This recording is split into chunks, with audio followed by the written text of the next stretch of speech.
우리가 사랑을 받으면, 은혜를 받으면, 나를 사랑해 준 사람, 내게 은혜를 베푼 사람에게 기쁨을 드리고 싶은 것은 당연한 일입니다. 김진홍 목사님이 빈민 선교하면서 가난한 사람들 속에 들어가 살 때 그 지역에 술만 마시면 아주 고통을 주는 한 사람이 있었답니다. 사람들을 잡아놓고 앉혀놓고 옛날 얘기부터 시작하는데 6.25, 4.19, 5.16 끊임없이 얘기를 한다는 거예요. 그래서 그 사람이 술 먹고 나타나면 얘기를 시작하면 다 진저리를 치고 옆에 앉으려고 하지 않았던 그런 사람이 있었는데, 한 번은 이분이 김 목사님 집에 들어오면서 목사님, 제가 잠깐만 할 얘기가 있습니다, 그러더랍니다. 그래서 들어오시라고 들어와 얘기를 시작했는데 마침 목사님은 출타해서 누구 약속자에 나가려고 하다가 붙들려 앉았어요. 근데 얘기를 시작했는데 이게 지금 안 나가면 약속 도저히 시간 될 수 없는데 아직도 6.25 전쟁 중에 있는 거예요.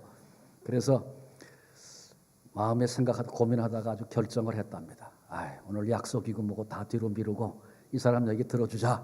그래서 아예 작정을 하고 듣기 시작했는데 이분이 2시간 반, 3시간 얘기를 하는데 계속 얘기하라고 그러고 들으니까 자기가 얘기하다가 지쳐가지고 목사님 오늘은 간단히 이만큼만 하겠습니다. 다음에 또 와 뵙죠. 그리고 갔다는 거예요. 그리고 그 주일이 됐는데 예배를 시작하는데 보니까 그분이 와서 앉아 있는 거예요.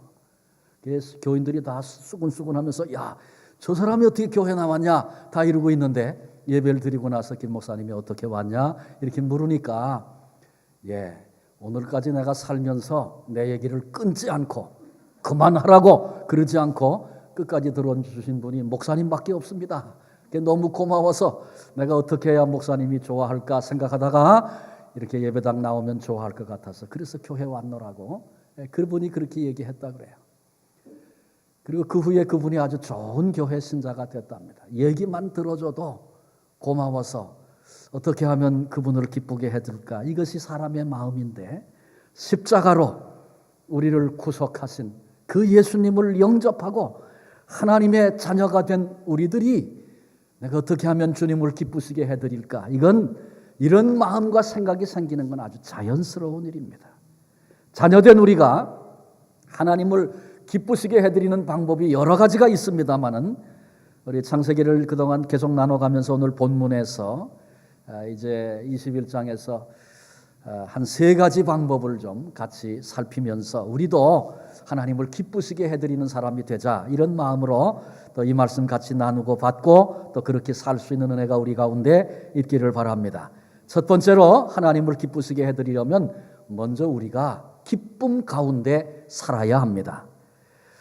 본문에 보면 정한 때가 돼서 드디어 아들을 낳습니다. 누가?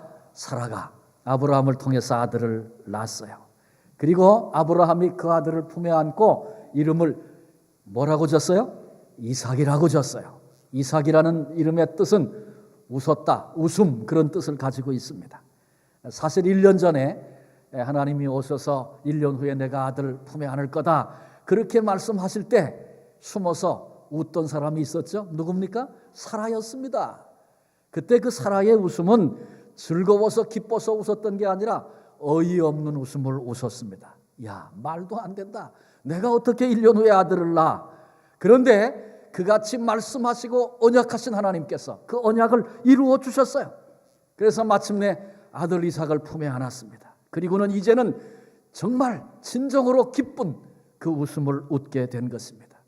아브라함만이 아니라 사라만 아니라 이웃의 모든 사람들이 이삭으로 인해서 즐거워 웃게 된 것입니다. 그 시대는 구약 전체가 다 그렇습니다만 그 시대는 성경이 없어서 성경을 통해 가지고 하나님은 이런 분이다 이렇게 알아가고 배워간 것이 아니라 체험을 통해서 하나님이 이런 분이시구나 이해하고 배워갔습니다. 사라도 마찬가지입니다. 이삭을 품에 안고 이 놀라운 사건을 체험하고 하나님이 나에게 웃음을 주셨다 지금 고백합니다. 하나님은 우리에게 웃음을 주시는, 기쁨을 주시는 하나님이시구나. 사라가, 아브라함이, 그 주변 사람들이 깨닫게 된 것입니다. 그렇습니다. 우리 하나님은 우리에게 웃음을 주시고 기쁨을 주시는 그런 하나님이시고 우리에게 웃음과 기쁨을 주기를 원하시는 분이 우리 하나님이십니다. 그러므로 그 하나님을 기쁘시게 해드리려면 하나님이 원하는 게 우리가 기뻐하는 거니까, 우리가 행복한 거니까, 우리가 오늘 기뻐하며 기쁨 가운데 살 때 그 우리를 바라보시고 하나님이 기뻐하시는 거예요. 똑같이 자녀들이 행복해하고 기뻐하면 부모가 기쁜 것입니다. 근데 자녀들이 우울해하고 늘 심각하고 그러면, 문 꽝 닫고 들어가고 그러면 부모들의 마음에 근심이 생기는 거죠. 하나님은 우리가 기뻐하는 것을 원하시는 거예요. 옷을 선물로 받으면 선물해 준 사람을 제일 기쁘게 해주는 방법은 뭡니까? 그 옷을 즐겨 잘 입는 거예요. 누가 음식을 나한테 정성스럽게 해서 줬어요. 그러면 어떻게 해야 그 음식 해준 사람이 기뻐요? 맛있게 그 음식을 먹을 때 음식 해준 사람이 기쁜 겁니다. 근데 하나님은 우리가 기뻐하기를 원하시는 거예요. 우리에게 기쁨을 주시는 그런 하나님이세요. 그래서 주님이 주시는 그 기쁨을 우리가 마음으로 누리고 기쁨으로 살 때 그게 하나님의 기쁨이 되고 하나님께 영광이 되고 그런 것입니다. 근데 많은 사람들은 예수 믿는 삶을 고뇌의 삶이다 그렇게 생각합니다. 그래서 예수 믿으면서 인상을 많이 씁니다. 심각한 얼굴로 예수를 믿습니다. 왜 그런가 가만히 생각해 보니까 예수님에 대한 이미지가 많이 잘못되어 있기 때문에 그렇다 생각합니다. 예수님을 고뇌의 사나이, 고뇌하시는 분, 그런 분으로 생각합니다. 죄악된 세상에 오셔서 올바르게 진리를 외치다가 비참하게 죽어가신 분, 그래서 우리도 그런 삶을 살아야 예수님처럼 산다고 생각하는 겁니다. 근데 성경에 그럴 만한 근거가 없는 건 또 아니에요. 예수님께서 십자가에 죽기 전날 밤에 겟세마네 동산에서 기도하시면서 고뇌 가운데 기도하시던 그 모습을 우린 기억합니다. 그리고 고통의 십자가를 지고 골고다 언덕에 올라가서 아주 힘든 고난의 시간을 지나시면서 그렇게 죽으셨습니다.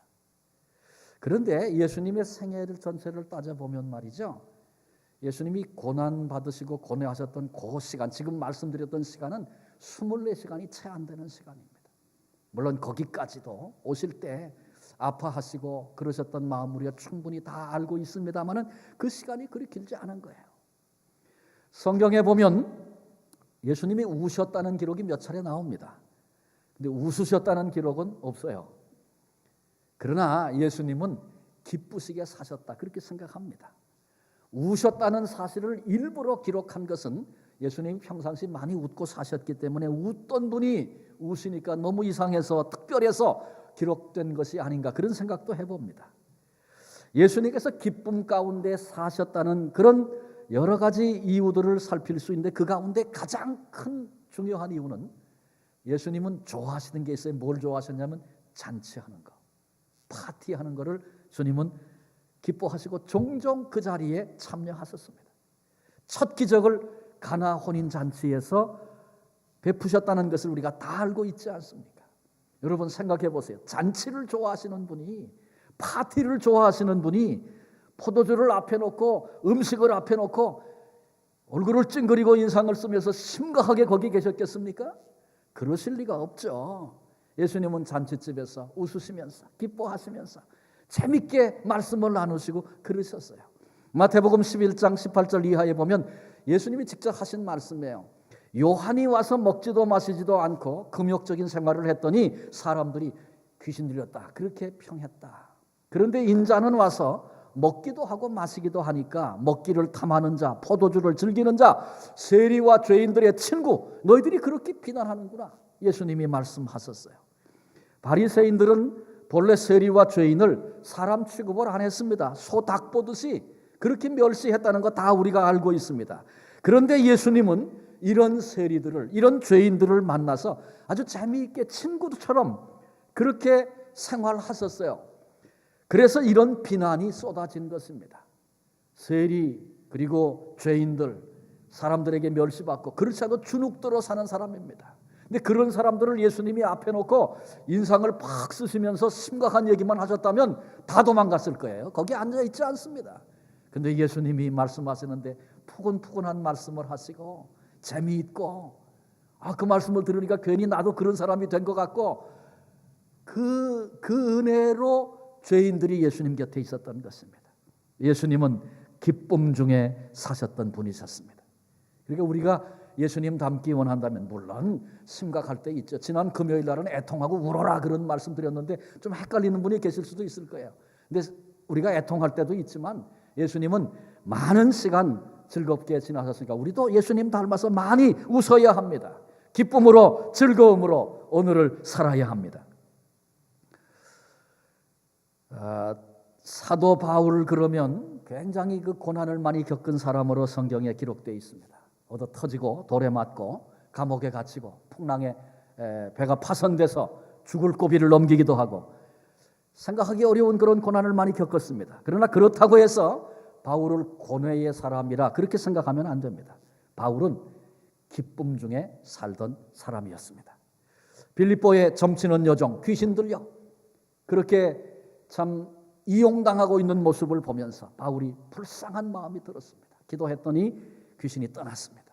주인이 더 이상 점을 못 치게 됐다고 그래서 바울 일행을 이제 고소하고 매를 맞고 감옥에 갇히고 착고에 매이게 됐습니다. 그런데 성경 사도행전 16장에 보면 그때 바울과 실라가 기도하고 찬미했다고 그랬어요. 큰 소리로. 그랬더니 그 감옥에 있던 죄수들이 들었다고 그랬습니다. 여러분 지금 왜 감옥에 갇혔습니까? 왜 매를 맞았습니까? 복음 전하다가 그랬습니다. 어려움을 당하게 된 것입니다. 그러면 그때 하나님을 향해서 하나님 도대체 어떻게 된 겁니까? 하나님 살아계시기는 한 겁니까? 아니 복음 전할 때 좀 도와주셔야지. 뭐 이렇게 항변할 만도 한데 그때 바울은 하나님을 향해서 찬미했다. 큰 소리로 찬송했다 그랬어요. 여러분 감옥에서 노래하는 죄수는 본 적이 없습니다. 감옥은 노래 부를 수 있는 곳이 아니기 때문에 그렇습니다. 그래서 다른 죄수들이 너무 신기해서 저게 도대체 무슨 소리냐 귀를 기울여 지금 듣고 있는 것입니다. 여러분 이런 일이 억지로 되는 것입니까? 결코 아닙니다. 바울 마음속에 용솟음치는 매를 맞고 감옥에 갇혀도 빼앗길 수 없는 그런 기쁨이 있었기 때문에 지금 바울이 이렇게 기뻐하며 찬미하는 것입니다. 우리가 볼 때는 바울이 고생스러운 삶을 살았다 그렇게 느껴지는데 바울 자신은 속에 넘치는 기쁨이 있었고 그 기쁨을 누리며 산 사람입니다. 데살로니가전서 5장 16절 이하에 항상 기뻐하라 쉬지 말고 기도하라 범사에 감사하라 이것이 그리스도 예수 안에서 너희를 향하신 하나님의 뜻이니라. 하나님의 뜻이 뭐라고요? 항상 기뻐하는 것이랍니다. 그래서 예수님이 그렇게 기뻐하고 사셨고요. 바울도 기뻐하며 산 것입니다. 우리가 하나님께 영광을 돌리며 하나님께 기쁨을 드리는 그런 존재가 되기를 정말 원한다면 우리 자신이 먼저 기쁨 가운데 행복 가운데 살아야 합니다. 그래야 하나님이 기뻐하시는 것입니다. 그러려면 많이 웃어야 합니다. 항상 기뻐하라. 이것이 예수 그리스도 안에서 우리를 향한 하나님의 뜻이라고 그랬어요. 항상 기뻐하라. 별로 기뻐하고 싶은 마음이 없으신 것 같아요. 한번 기쁜 연습을 한번 해볼까? 옆에 분에게 한번 있는 대로 한번 웃어보십시오.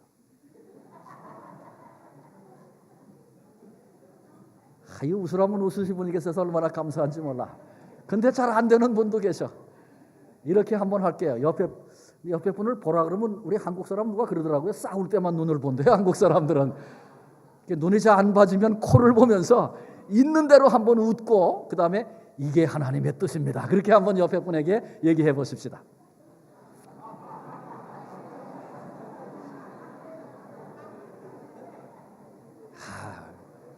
우리가 이렇게 지금 웃고 기뻐하는 모습을 보시고 하나님이 기뻐하시는 줄로 믿습니다. 그래요. 이렇게 기뻐하며 사십시다. 그런데 이런 말씀을 들으면 어떤 분은 기뻐할 게 있어야 기뻐하죠. 이러시는 분이 있어요. 여러분 우리 하나님이 기뻐할 거리도 안 주시고 기뻐하며 살아라 그러셨겠습니까? 우리가 느끼지 못하니까 그러지 보지 못하니까 그런 거지. 사라에게 이삭을 주시고 기뻐하도록 참 웃음으로 웃도록 그렇게 하신 하나님께서 우리에게 웃음을 기쁨을 주시는 하나님 사라가 그거 깨닫고 우리에게 지금 가르치고 있는 거예요. 자, 그러면 사람이 언제 행복하고 기쁩니까? 언제? 좋은 일이 있을 때. 맞습니다. 그런데 제가 몇 가지를 한번 말씀드려 보려고. 하나는 사랑을 많이 받을 때 기쁩니다. 사랑받을 때. 내가 사랑받고 있구나. 근데 여러분, 우리를 언제나 사랑해 주시는 분이 계시잖아요. 우리는 그 사랑 모르고 예수님 무시하고 상관없는 삶을 살고 하나님 거부하고 반항하고 무관심했던 그런 사람들이었는데, 그런 우리를 일부러 찾아오셔서 목숨 바쳐 사랑하신 십자가 위에 그 놀라운 사랑, 그 사랑이 우리에게 있잖아요. 그러니까 그 사랑 생각하면 우리는 넘치는 사랑 때문에 행복해할 수 있고 기뻐할 수 있는 것입니다. 바울은 로마서 8장 35절에 누가 우리를 그리스도의 사랑에서 끊으리요? 환난이나 곤고나 박해나 기근이나 적신이나 위험이나 칼이랴.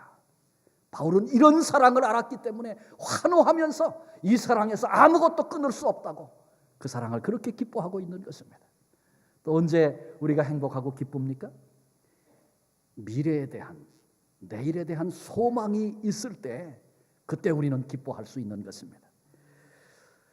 결혼을 앞둔 젊은이, 우리가 어제 결혼을 했는데, 결혼을 우리뿐만 아니라 결혼을 앞둔 젊은이들은 그 결혼 자체는 굉장히 힘듭니다. 그 준비가 그 만만치 않은 거예요.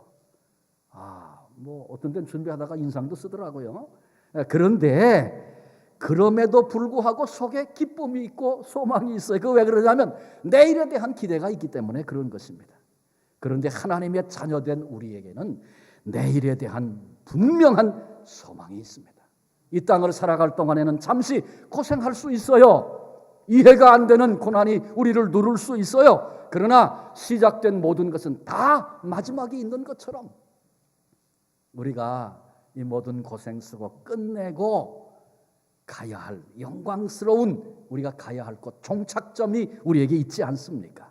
거기서 그토록 나를 사랑하여 생명 주신 우리 주님께서 나를 기다리다가 나를 품어 주실 것입니다. 앞서가신 부모님이 계십니까? 거기서 만나게 될 것입니다. 믿음의 선배들이 있습니까? 거기서 기쁨의 만남을 갖게 될 것입니다. 하나님께서 우리에게 주신 면류관 쓰고 예수님이 베푸시는 그 아름다운 잔치에 참여해서 세상에서 받았던 고난, 억울한 것, 그런 것과는 비교도 되지 않을, 그래서 그런 것들은 생각도 나지 않을 그런 상급을 받으며 누리게 될 그 밝은 미래가 우리 앞에 있는 것입니다. 그러니 그 영광을 생각하면, 그 미래를 생각하면 오늘 힘든 게 있어도 기뻐하지 않을 수 없는 거죠. 또 언제 우리가 행복하고 기뻐합니까? 수고하는데, 일하는데 그게 보람이 있을 때 기쁜 것입니다. 여러분, 우리는 굉장히 가치 있는 일 앞에 부르심을 입은 사람들입니다. 영원히 멸망할 사람의 운명을 바꾸는 일을 우리에게 하나님이 맡기셨어요. 의사는 죽을 사람 살리기도 하고 또 고통 속에 있는 사람에게 통증을 제거해주는 귀중한 일을 합니다. 그러나 그렇게 통증을 제거받고 고침을 받았어도 그 사람 얼마 안 있으면 죽습니다. 그게 인생입니다. 그러나 우리는 영원히 죽을 사람을 영원히 죽지 않는 사람으로, 영생을 소유한 사람으로 이끌어내는 그 가치 있는 일에 부르심을 입은 사람들입니다. 또 동시에 우리가 보람 있는 일이란 합당한 보상이 있을 때 그 일을 보람 있는 일이라고 말합니다. 고린도전서 15장 58절 우리에게 이렇게 말씀하고 있습니다. 그러므로 내 사랑하는 형제들아, 견실하며 흔들리지 말며 항상 주의 일에 더욱 힘쓰는 자들이 되라. 이는 너희 수고가 주 안에서 헛되지 않은 줄을 알미라.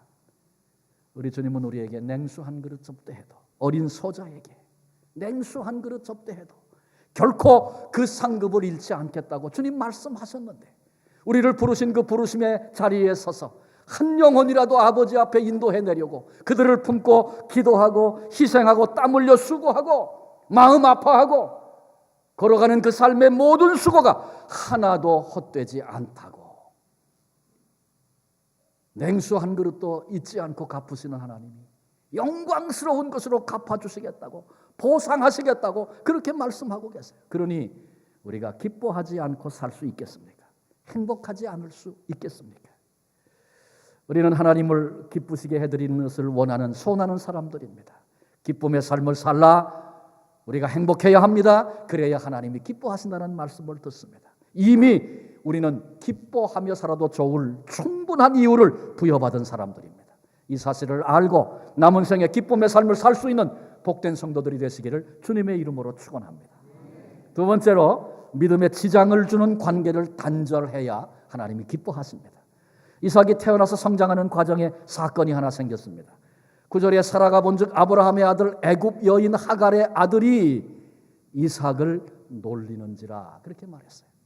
이 놀린다는 말은 단순한 장난을 말하는 게 아닙니다. 개역 한글에는 희롱이라고 말을 했고요. 똑같은 사건을 갈라디아서 4장 29절에 풀어 설명하고 있는데 그러나 그때에 육체를 따라 난 자가 성령을 따라 난 자를 핍박한 것 같이 이제도 그러하도다. 핍박이라 그랬어요. 이삭을 희롱하고 핍박하는 이 일은요, 이삭은 누굽니까? 약속과 언약을 받은 사람입니다. 하나님의 약속과 언약을 조롱거리로 만들고 있는 것입니다. 이 일은 이삭의 믿음 생활, 신앙 생활에 지장이 되는 그런 언행입니다. 그런데 사라가 그것을 눈치를 챘어요. 그래서 10절에 그런 얘기를 하죠. 아브라함에게 말합니다. 그 여종과 그 아들을 내어 쫓으라. 이 종의 아들은 내 아들 이삭과 함께 기업을 얻지 못하리라. 이 얘기를 들으면서 11절에 보니까 아브라함이 굉장히 괴로워하고 있어요. 근데 그 괴로움이 이해가 됩니다. 이스마엘도 아브라함에게는 늙어서 얻은 아들입니다. 10년 넘게 사랑으로 키워왔습니다. 그런데 그를 쫓아내라는 사라의 얘기를 들으면서 그게 고통이 되지 않을 수 없는 것입니다. 그런데 그때 하나님께서 사라의 편을 드셨어요. 사라의 말대로 내보내라 그렇게 말씀하십니다. 얼핏 생각하면 하나님이 무자비한 하나님인 것처럼 생각이 됩니다. 그러나 하나님께서 이같이 하시면 이스마엘이나 하갈을 미워서 그런 것이 아니에요. 그들도 잘 될 거다 그렇게 말씀하시면서 그들을 내보내라 말씀하시는 것은 이삭을 보호하기 위해서입니다. 이삭으로 하여금 믿음의 유산을 잘 지켜내도록 하기 위해서인 것입니다. 여기서 우리는 하나님의 뜻과 소원을 봅니다. 그건 뭐냐 하면 믿음의 유산을 귀중하게 생각하고 잘 지키는 자가 되라는 것입니다. 그러므로 우리도 이 믿음의 유산을 잘 지키기 위해서 우리의 믿음을 조롱하거나 박해하는 사람들과의 관계를 단절해야 될 때가 있다는 사실을 알아야 합니다.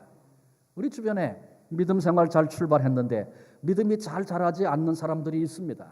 근데 그 원인이 여기 있다 생각을 합니다. 예수 믿기 전에 함께 방탕하던 친구들이 있었습니다. 근데 그 관계를 끊지 못하는 것입니다. 예수 믿기 전에 함께 술도 마시고 노름도 하고 범죄하는 길에 함께 달려갔던 그런 친구들이 있어요. 근데 그 친구들을 끊지 못함으로 신앙이 자라질 못합니다. 성장하지 못합니다. 사명 앞에 서지 못합니다. 날마다 엎치락 뒤치락 그것만 합니다. 정말 우리가 하나님을 기쁘시게 해드리기를 원한다면 믿음의 유산이 그렇게 귀중한 것이다 알고 믿음의 방해가 되는 일, 믿음의 방해가 되는 사람이라면 그 관계를 아파도 단절해야 할 결단이 우리에게 필요한 것입니다. 이 말은 그런 사람들은 미워해야 된다 그런 말이 아닙니다. 내 믿음의 유산이 얼마나 귀중한 것인지를 볼 수 있어야 하고 알아야 한다는 말입니다. 이 말은 또 동시에 예수 믿기 전에 모든 사람들은 다 알던 사람들은 다 끊어내라 그런 얘기 아닙니다. 단지 내 믿음에 지장이 되고 내 믿음을 조롱하는 사람이라면, 학대하는 사람이라면, 내 믿음의 성장을 방해하는 사람이라면 관계를 끊어라 그런 얘기입니다. 내게 누가 그런 사람인가 잘 모르겠으면 그걸 위해 기도하셔야 됩니다. 내 믿음 생활에 방해를 주는 사람이 누굽니까? 기도하셔야 됩니다. 나를 하나님이 기뻐하지 않는 자리로 자꾸 끌고 가고 영향을 주는 사람이 누굽니까? 기도해야 합니다. 그리고 그 관계를 청산하지 못해서 믿음이 자랄 수 없는 그런 잘못된 비극을 낳을 수밖에 없는 관계라면 과감하게 끊고 하나님 앞에 서야 하나님이 정녕 기뻐하시는 사람이 될 수 있는 것입니다. 마지막 세 번째로 하나님을 모르는 사람들과 화평하게 지내야 그래야 하나님이 기뻐하십니다. 하나님을 아는 사람들과는 싸워라 그 얘기 아니죠. 네. 우리 믿음에 지장을 주는 사람과 관계를 끊어라. 그것이 내 믿음의 유산을 지키기 위함이다. 그렇게 말씀을 드렸어요. 그렇다고 해서 하나님 모르는 모든 사람과 단절하고 지내라. 그런 의미의 말 안 합니다. 오히려 성경은 반대의 의미의 말씀을 우리에게 하고 있습니다. 하나님이 원하시는 삶이란 우리가 세상 속으로 들어가서 그들과 더불어 함께 평화를 누리며 사는 것입니다. 22절에 보니까 때에 아비멜렉과 그 군대 장관 비골이 아브라함에게 말하여 가로되 내가 무슨 일을 하든지 하나님이 너와 함께 계시도다. 아브라함이 점점 강성해져 가니까 아비멜렉이 찾아와서 스스로 조약 맺기를 지금 청하고 있는 그런 얘기입니다. 그래서 27절에 아브라함이 양과 소를 취하여 아비멜렉에게 주고 두 사람이 서로 언약을 세우니라. 34절에 그가 블레셋 족속의 땅에서 여러 날을 지내었더라. 하나님을 모르는 미신을 섬기는 사람들과 적대적인 관계에 사는 것이 아니라 이들을 피해서 도망가 산 것이 아니라 그들 틈에서 평화롭게 살았다. 이게 아브라함의 모습입니다. 이것이 하나님의 뜻이기 때문에 그렇습니다. 예수님은 우리에게 빛과 소금의 사명을 맡기셨습니다. 소금이 그 맛을 잃으면 무엇으로 짜게 하겠는가? 후에는 아무 쓸데없어 다만 밖에 버리고 사람에게 밟힐 뿐이니라. 주님이 말씀하셨습니다. 그래서 우리는 맛을 잃지 말아야 합니다. 소금인 것을 잊어버려서는 안 됩니다. 그러나 또 동시에 기억해야 할 사실은 소금은 맛도 내고 부패도 방지하고 특별히 부패를 방지하는 일을 한번 염두에 둬보십시오. 어떻게 해야 부패를 방지할 수 있습니까? 음식에 골고루 섞일 때 부패를 방지합니다. 덩어리로 그냥 있으면 맛도 낼 수 없고 부패를 방지할 수도 없는 것입니다. 우리가 세상 속에서 이건 다 망할 세상이고 하나님도 모르는 이방인들이고 그래서 멸시하고 무시하고 세상을 적대시하고 우리끼리 똘똘 뭉쳐 사는 것, 그거 하나님이 기뻐하시는 것 아닙니다. 세상 속에 골고루 섞여 들어가서 우리가 살아가는 삶의 자리에서 여러분이 일하는 일터에서 만나는 사람들 속에서 소금이 되어져서 그들 속에 녹아 들어가 귀중한 역할과 사명을 감당해야 된다. 그런 말씀입니다. 그래요. 하나님이 우리에게 원하시는 것은 세상 속에 잘 녹아 들어가는 것입니다. 세상에 오염될까 봐 걱정하고 두려워하지 말고 오히려 세상을 변화시키고 그들 속에 들어가 거룩한 영향을 주는 적극적인 삶을 살라고 우리에게 말씀하고 계시는 것입니다. 세상 사람들은 세상 속에는 문제가 많아요. 그런데 해답이 없어서 지금 다 괴로워하고 있는 것입니다.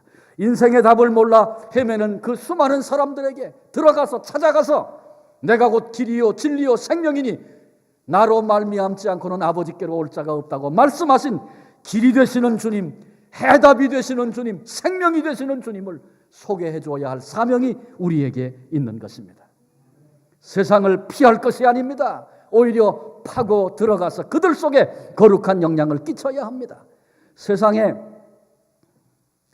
기본 철학, 기업의, 직장의 기본 철학이 뭡니까? 그건 다 약육강식입니다.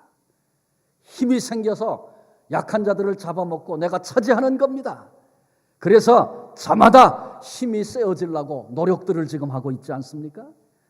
저 사람보다 나보다 저 사람이 힘이 세면 저 사람은 살고 나는 죽습니다. 이렇게 생각하고 그래서 어떻게 하든지 힘을 얻어야 한다고 얘기하고 그런 삶을 사는 것입니다. 파이 멘탈리티라는 말을 들어보셨습니까? 파이 모양 이렇게 아시죠? 피자 이렇게 자르면 파이 모양이 되잖아요. 피자가 한 판이 있습니다. 그런데 몇 사람이 먹어야 되냐면 20명이 먹어야 돼요. 그러면 내 몫은 얼마나 되겠습니까? 요만큼이에요. 내가 더 많이 먹으려면 저놈이 먹지 말아야 돼. 그래서 밀어내고 내가 더 먹겠다는 겁니다. 비즈니스를 해도 저 사람이 망해야 내가 잘 될 수 있어. 이렇게 생각하는 겁니다. 저 사람이 직장에 합격이 안 되고 떨어져야 내가 합격할 수 있어. 이렇게 생각하는 겁니다. 그러니까 매일 피가 터지게 싸우는 거죠. 이게 세상 사람들의 삶의 방식이고 원리입니다. 그런데 우리 예수 믿는 사람들은 또 다른 원리를 가진 사람들 아닙니까? 피자 한 판 때문에 지금 막 싸우고 있어요. 그럼 우리는 어떻게 해요? 하나님께 나가서 기도하는 거예요. 하나님, 지금 피자 때문에 난리가 났습니다. 나한테 피자 한 판 주세요.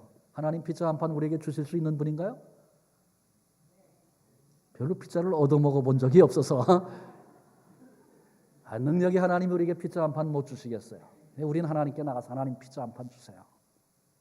기도하는 거예요. 하나님 피자 주시면 일단 내가 배고프니까 좀 먹고 그 다음에 정신이 좀 들거들랑 저쪽에서 얻어먹지 못하고 쫓겨난 사람들이 있잖아요. 일로 좀 와, 일로 와. 거기서 그러다가 이리 좀 와봐. 이거 하나님이 주신 거야. 그리고 나눠주는 거죠. 그런 삶의 원리가 우리에게는 있잖아요. 너 죽고 나 살자. 세상 사람들은 다 그러고 있는데 너도 살고 나도 살 수 있어. 누구 안에서? 예수 그리스도. 우리 사랑의 하나님 아버지 안에서. 더 나가서 너를 살리려고 내가 죽는 삶 선택하면 너도 살고 시간 얼마 가지 않아서 나도 사는 하나님의 역사를 만나게 되지 않습니까? 그러므로 고난과 문제와 고통이 있는 그 자리 외면하고 도망치지 말고 우리에게 주신 사명이 있기 때문에 그들 속에 들어가 더불어 함께 사는 삶. 아브라함을 처음 부를 때에 하나님께서 너는 복의 근원이 되라. 너 때문에 열방이 복을 받게 될 것이다. 세계 모든 족속들이 너로 인하여 복을 얻게 될 것이다. 말씀하지 않았습니까? 그 비전과 꿈을 주시지 않았습니까? 우리 때문에 내가 그 고난의 현장, 머리 터지고 싸우고 있는 곳에 들어갔어. 하나님의 원리를 가지고 살기 시작할 때 나를 통하여 축복이 흘러가. 나도 행복하고 그 행복이 그들에게 흘러갈 수 있는 이런 삶 우리에게 살라고 말씀하십니다. 그렇게 사는 우리의 모습을 볼 때 하나님이 우리를 바라보시고 기뻐하시는 줄로 믿습니다. 이제 말씀 마치려고 합니다. 하나님을 기쁘시게 해드리고 싶은 마음, 어떻게 하면 하나님 기쁘시게 해드릴까? 은혜 받은 성도들의 마땅한 삶입니다. 오늘 우리는 세 가지 말씀을 나눴습니다.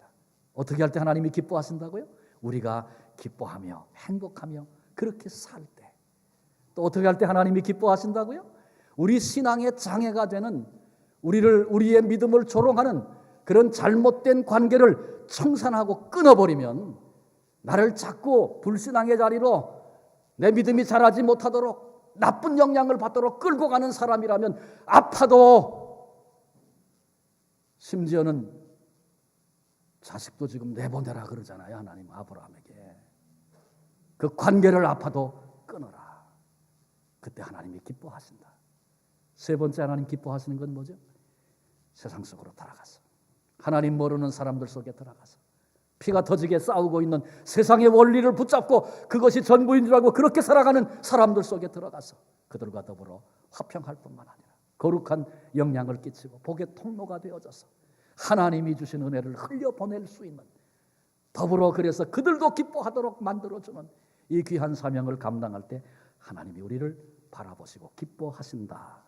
그렇게 사는 것이 그렇게 되는 것이 우리 하나님의 소원이라고 말씀을 우리가 이 시간 함께 듣지 않았습니까? 하나님의 이 소원이 우리를 통해 나를 통해 이루어질 때 하나님이 우리를 바라보시고 기뻐하시는 것입니다. 이같이 하나님이 기뻐하시는 삶을 살아가는 하나님을 기쁘시게 해드리는 복된 성도들이 다 되어지시기를 주님의 이름으로 축원합니다. 기도하시겠습니다. 주님 감사합니다. 하나님의 기쁨이 되어야 할 그런 존재가 우리며 나임에도 불구하고 오늘까지 세상을 살면서 많은 시간 하나님께 염려가 되고 근심을 끼치는 그런 존재가 아니었는가 되돌아봅니다. 말씀을 통해서 우리가 기뻐하며 살 때 하나님이 기뻐하신다고 했고 믿음에 지장되는 것이라면 잘라버릴 때 하나님이 기뻐하신다고 했고 하나님 모르는 세상 속에 들어가 오히려 화평을 이루며 복의 통로가 될 때 하나님 기뻐하신다 하셨는데 하나님 이 말씀 떠오르고 기억나 내 삶 계속해서 돌아다 보면서 삶의 자리에서 하나님이 기뻐하실 모습으로 존재하는 우리들 되게 해 주옵소서. 그래서 우리가 하나님의 기쁨을 누릴 뿐만 아니라 세상 사람들에게 그 기쁨을 흘려보내는 아름다운 통로들 다 되게 하여 주옵소서. 우리에게 이 기쁨을 이 은혜를 누리게 하시려고 우리를 찾아오실 뿐만 아니라 십자가에 생명 허락해 주신 예수 그리스도의 이름으로 기도합니다. 아멘.